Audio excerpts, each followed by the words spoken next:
magical girls. You either love them, or you're a perjurer of your own soul. Whether it's blasting baddies with moonbeams, granting people's wishes, or just flat out punching and kicking, I'm convinced that there's a magical girl show out there for pretty much anyone. That especially goes for the Pretty Cure series, which at this point is probably tapped into every girl's fantasy job. Idol, there's a Pretty Cure for that. Cake designer, there's a Pretty Cure for that.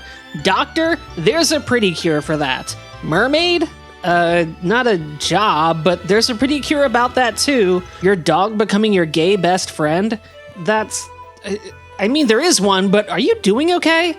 Some people prefer their magical girls sadder and bloodier, and there's plenty of Madoka-likes out there for people who enjoy quote-unquote deconstructions. But not me. I happen to like vanilla bean ice cream, and my boring-ass self would rather get cozy with some classic magical transformations, goofy villains, and merchandisable sidekicks. If I'm being honest though, there's one element of the iconic Sailor Moon anime adaptation of the 90s that has not persisted over the years, and that's massive dysfunction. I like a cast that doesn't always get along, and by not always, I mean most of the time. I need bickering, I need cattiness, I need jealousy, and I need single brain-celled protagonists that I can personally identify with. Luckily, I've got such a show to review for you today, and it literally just finished airing this past month.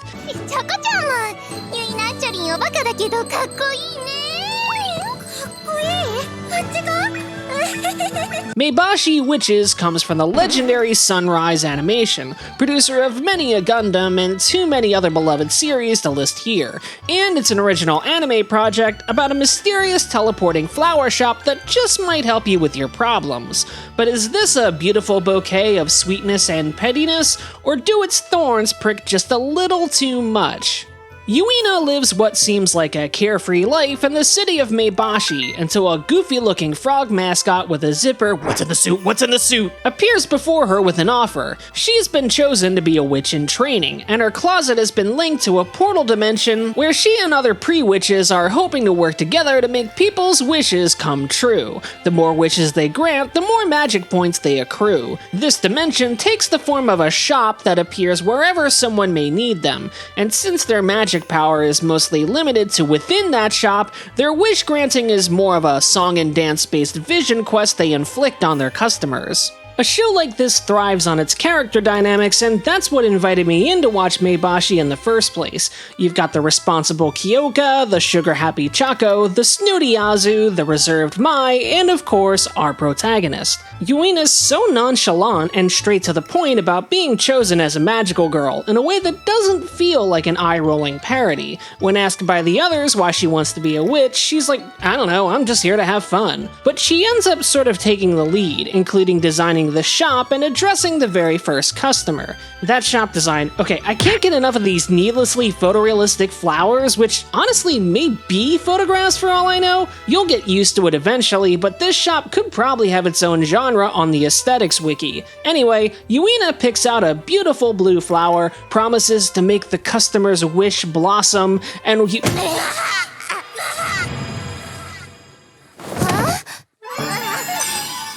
oh yeah, the dysfunction. You're probably gonna hate Azu out of the gate. She's the primary conflict driver as that sorta stuck-up rich girl looking down on Yuena's cheaper clothes and outgoing attitude. She even goes so far as to refuse to sing to their second customer, a plus-size model, for a reason that's going to initially seem outlandish in such a wild way that it made me laugh out loud.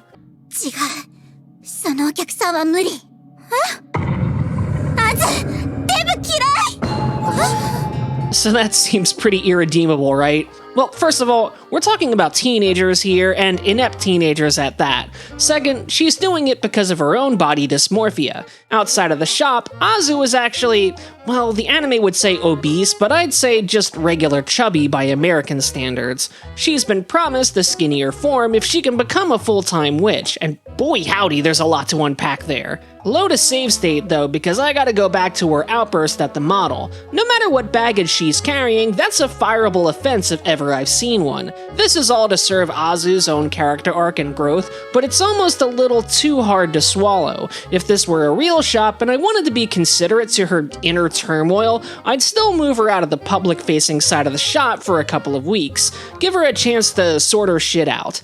As for how things actually go, well, that plus-size model, whose name is Rinko, returns while Azu is manning the shop alone, and clocks Azu as having a history of being overweight, and the two have a back and forth about society's judgments and expectations of them, how Azu edits all her photos and still gets occasional mockery on social media, and how Rinko gets job offers for promotional images that are, well, pretty degrading. You can be body positive and learn to love yourself while still thinking that the world fucking sucks, and that's certainly the truth. Azu and eventually the others finally do sing for Rinko, who struts a sky runway with some seriously badass fashion, and Rinko finally decides to turn the embarrassing job offer down. So overall, it's a positive message. Sort of.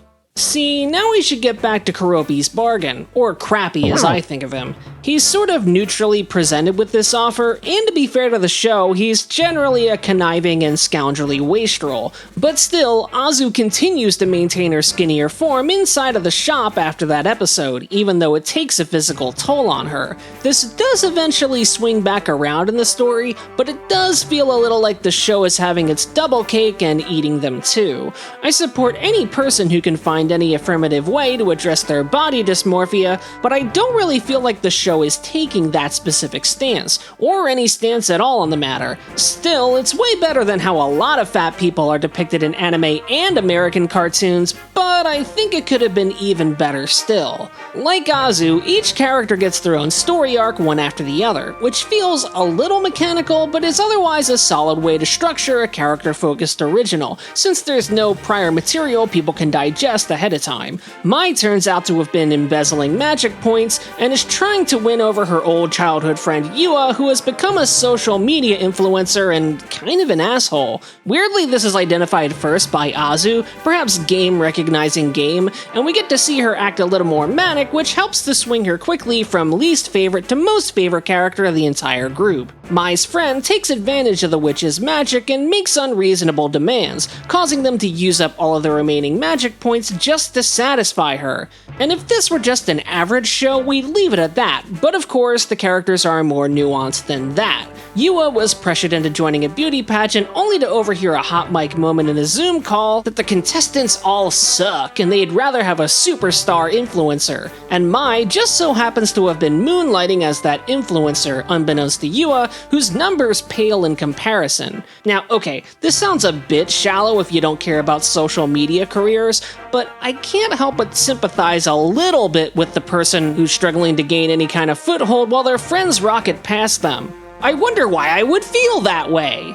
Hey, this is a show about ugly thoughts. I can have one as a treat. But obviously, Yuena takes things way too far here, though how it resolves I'll leave to your viewing enjoyment. But I will say, as the resident luck hater on YouTube, it was nice to see a narrative saying, hey, living a life of constant people-pleasing and self-sacrifice isn't noble or healthy. You deserve happiness too. Of course, that's undercut a little when Kyoka mentions being a witch just to help others, and Yuena literally says, that's so noble! But listen, that's different. They've got their own unique dream, trust me. And each character's story gets a little bit heavier, so there's a satisfying dramatic curve to the whole season. And I do mean dramatic. Some serious shit does happen in this show, even if it's sometimes of the after-school special variety. I also like that each character's arc is not just dropped when it's over. We still get to hear about Mai's influencer career in later episodes, see Azu outside of the shop, Chako gets help for her family, and there's some cute little character touches that I really appreciate. Mai's influencer gimmick is being the best at being average, which fits her role in the group as not significantly standing out one way or another while still being trendy, and her love of video games is represented by a lot of references throughout her episode. In general, motifs from earlier in the episode play a role in each song's visual theming. Speaking of the songs, they're catchy J-pop numbers, but none of them will top the charts like K-pop Demon Hunter songs are literally doing right now. They're just fine. If I had to talk about the quality of the animation, I'd say it's perfectly decent. If you're a fan of this genre, and especially shows for female demographics in general, you're already used to getting the short straw on the animation budget. I mean, just look at Blue Reflection Ray. You have to live with pedestrian workman-like productions, so the fact that Maebashi stays on model and consistent is actually a relatively high watermark, all of those things considered. And the characters are certainly posed and animated to match their personalities. But we gotta talk about the 3D. CG has become the norm for group dancing in not just idol anime, but magical girl shows as well. Pretty much every Pretty Cure outro for the past decade has had CG dancing, so I can't really get mad at the reality of modern anime production that here we again have CG group dancing. But I can get annoyed at the directorial or supervisal choices made. For example, the idols often dance with their animation cut in half, a trick that people often attribute to Spider-Verse but has been done in anime for far longer, and I've never liked it. With anime in particular, I just don't think it sells any kind of illusion, nor does it help the CG to mesh with the hand-drawn animation. The Pretty Cure outros seem to understand this, which is why they don't bother and render every frame, and I think they just look better as a result. But it's more than that, of course. The Pre-Cure outros utilize more squash and stretch, drag and follow through, and sharper spacing in close-ups. I also find the rendering more creative and willing to play with the fact that it's obviously digital. Maebashi, by contrast, is just sort of what you tend to see with a lot of bog-standard anime CG. The rendering is basic and the lighting is flat, no special considerations are made to cheat the face when it turns to 3/4.